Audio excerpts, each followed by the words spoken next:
So now, again, welcome to the Hassan of Hasnaddin. My name is Hasnaddin. This is my Hassan. This is my beautiful view of the world. This is my perfection view of the world. No, it's not perfect actually, but I like it a lot, and I think I can make it much better. And you're here to help me do that. So the point of this video is how come, no, I mean not how come, how is it possible that we have all this baggage from the past and still have a choice, right? So I was saying in my previous video, the video I was talking about how I, as a religious person, put together predestination with free will. Then another question emerges, right? The question is, how can I say I have a choice if everything I do is processed, is being thought of based on all the experiences I had before, all the traumas I had, my genetics, my born temperament, because temperament is a thing you're born with, as I said in my previous video. Just go watch it if you haven't. No, but you can watch this video. I mean, yeah, I always repeat everything I say, so you can watch one of my videos and probably understand everything anyway. So just feel free to watch everything you want. You are enjoying the thing you're listening to. So how is it possible that when I'm confronted to a situation where I have a choice, right? Yes, I have a choice, but I have learned things. I have not learned other things. I haven't learned certain things because I wasn't exposed to the stimuli or the situation that would allow me to learn it, or I didn't have, or I was exposed to it, but I didn't have the tools at the moment to actually take benefit from it. So how is it my fault? And then how am I choosing actually? If I'm just doing everything based on who I am, what I think the world is, all my past traumas, all my past learning, my language, my country, my family, all those things that I don't control actually. How am I responsible? And this question emerged from where's the line that divides our will with God's will? Like, because I was talking about, there's predestination, you could say it's God's will, and then we have free will, would be our will, right? Would be our will, like what we do, right? What we do, right? We as an ego, okay? And oh no, I'm losing my train of thought here. Give me 1 second. Yes, exactly. Yeah, I remember now. So let's have very small example, okay? Let's say, for example, I decide now, as a person who has no problem with substances, as a Muslim, which is a religion, I'm a Muslim, by the way, Muslim, which is a religion that prohibits, it strictly forbids alcohol, okay? Let's say I just say, you know what? I'm gonna make a video, but before, I want to loosen up a little bit. I'm just gonna have, a couple of drinks, a couple of vodkas, a couple of white Russians, right? And just, couple of gin tonics. I just drink them and I'm like, hey guys, hello, I'm Sissin of Hisnadin. I do that, okay? So I had a choice, right? I was confronted with the idea that this idea sparked in my mind. Let's say that was not my choosing, it just sparked in my mind. You know what? I could just have one or two, glasses of gin tonic. And then the video might be a little bit more interesting. I might be a little bit more loose, might be a little bit more, energetic, I don't know, whatever. And I chose to do it. Okay. Now let's go to another person. Let's say a person who is an alcoholic. Let's say this person is an alcoholic because he's been exposed to alcohol his whole life from the womb. Like when he was developing in the womb, at his mother's womb, His mother would drink alcohol. Then when he was a baby, he would cry. They would give him a little bit of whiskey, so he would like take a nap. Then when he was like 6 7 years old, it was like, oh, it's nap time, it's bedtime. They would give him a little bit of wine, so he would like pass out quickly, and so on, so on, so on. And now he's my age, he's 29 years old, same as me, and he's an alcoholic. And he also, as me, has a job to do, wants to do a job, something. And the same idea sparks in his mind. Wow, what if I have two gin tonics before I do this? If he says yes, if he takes the decision to do it, I think it's very different from my decision of doing it. I think I would believe, I don't actually think this literally, but in order to make it more easy to understand, I'm gonna say it this way.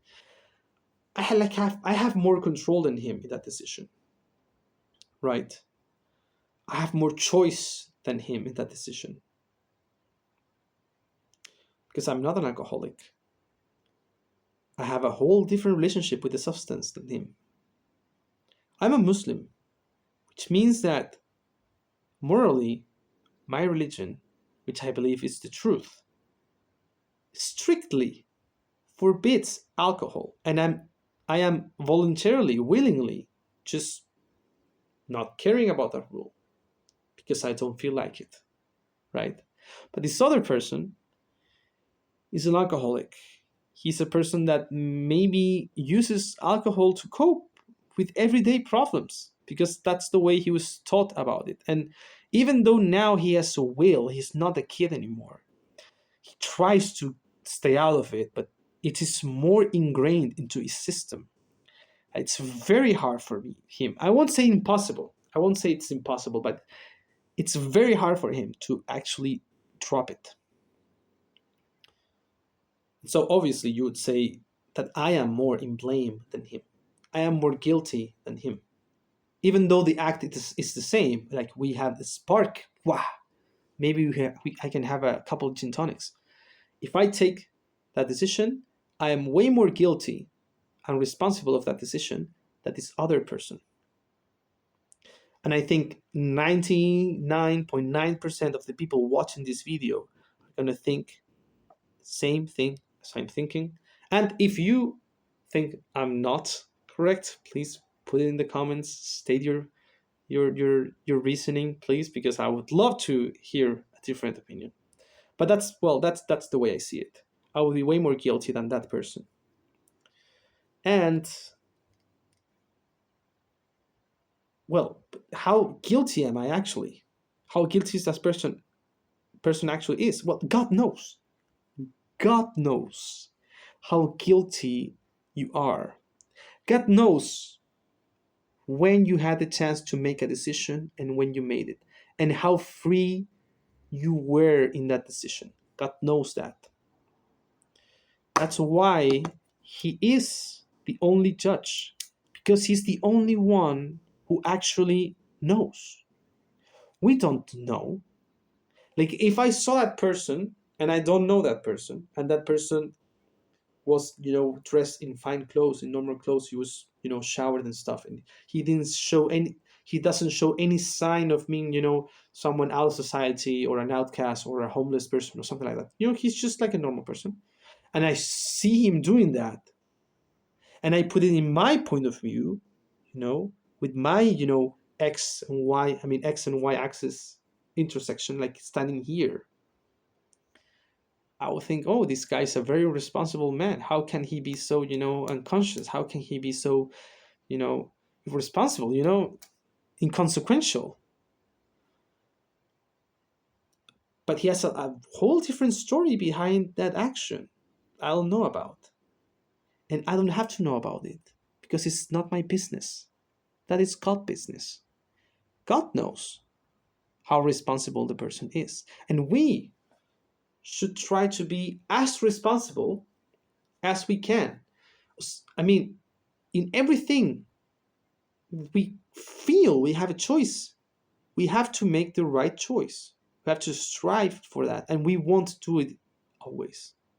I still fail, and I'll probably fail my whole life. I'll try to make it as less, fails per day as possible. I'm trying to lower that number, but I still do, right? And some things that I feel I'm totally guilty, maybe God, maybe God will say to me in the day of judgment, well, you weren't actually too guilty of that. And some things that I feel, well, it's not my fault, maybe I am. So you can never be too careful with these things. You always have to try to be doing the right thing. But yourself, I mean, talking about yourself, right? Not about others, right? I always try to be very indolent, no, I mean, indulgent with other people, and try to be severe with myself. And that's, I mean, I think that's the way it should be, right? Well, and that would be it. That would be like how I I like merge this. How is it possible that I make a choice and God knows, like, and it's free will, and this is how it is possible. And again, Ghazali said, don't go running your head around with this stuff because you're not going to get anywhere. And I think it's true in terms of absoluteness. I don't know if what I just said is the actual truth. And if it is true, it's definitely not the entire truth. And actually, again, God is the judge. And when you say God is the judge, what it means is that there's no human being, and there never was, and there never will be a human being that will be able to make that judgment correctly, right? What that means is that there is no human being, and there never was, and there never will be a human being that will be able to actually know how much choice we have. There is a choice. There is. And of course, with all I just said, it seems like choice we have is actually very little. But there is some. Even if it's little, there is some choice. And we make choices all the time. I hope it was enough for you. And if it wasn't, please feel free to write all your ideas on the comments. Feel free to inquiry me to some other things. And well, I hope you enjoyed the video.